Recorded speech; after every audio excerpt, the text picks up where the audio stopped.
નમસ્કાર, આપ જોઈ રહ્યા છો સ્પાર્ક ટુડે ન્યૂઝ। અયોધ્યામાં ભગવાન શ્રી રામ લલ્લા બિરાજમાન થવાના છે, તેમની પ્રાણ પ્રતિષ્ઠા થવાની છે, તેને લઈને ઘણા બધા કાર્યક્રમો યોજાઈ રહ્યા છે। વડોદરા શહેરમાં ઘણા બધા કાર્યક્રમોનું આયોજન કરવામાં આવી રહ્યું છે। તેવામાં શહેરના સાંસદ રંજનબેન ભટ્ટ દ્વારા કલાનગરી તથા સંસ્કારી નગરી વડોદરામાં કલાકારોને પ્રોત્સાહન આપવાના હેતુથી એક સાંસ્કૃતિક કાર્યક્રમનું આયોજન કરવામાં આવ્યું હતું। ખૂબ જ ઉત્સાહ સાથે સૌ કલાકારોએ આ કાર્યક્રમમાં ભાગ લીધો હતો।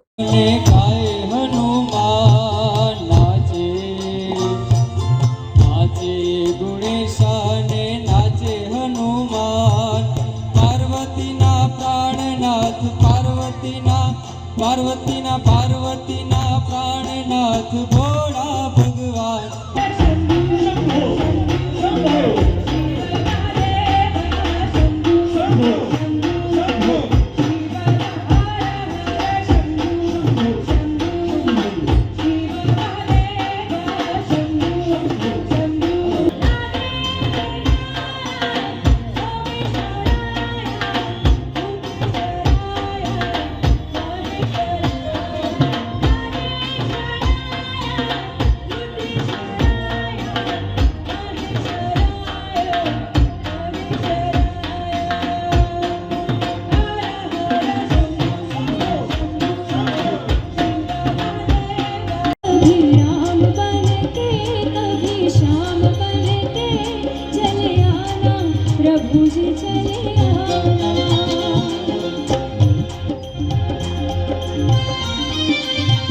વર્ષના સંઘર્ષ બાદ રામલલ્લા નિજ મંદિરમાં બિરાજમાન થવા જઈ રહ્યા છે, ત્યારે ભારત દેશ, ગુજરાત અને એમાં સંસ્કારી નગરી વડોદરા રામલલ્લાને નિજ મંદિરમાં બિરાજમાન માટે અલગ અલગ જગ્યાએ અલગ અલગ ભક્તિભાવથી રામલલ્લાને માટે પ્રાર્થના, ભજન, કીર્તન કરી રહ્યા છે।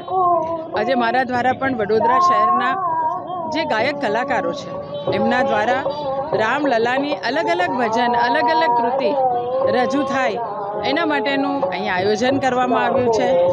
ભાવ એક જ છે કે રામલલ્લા જ્યારે નિજ મંદિરમાં બિરાજમાન થતા હોય અને દિવાળી જેવો માહોલ હોય, દિવાળી જેવો ઉત્સવ કરવાનો હોય, રોશની હોય, રંગોળી હોય, દીપ પ્રગટાવતા હોય, તો ભજન કીર્તન સાથે પણ રામલલ્લાની પ્રાર્થના, આરાધના કરીએ।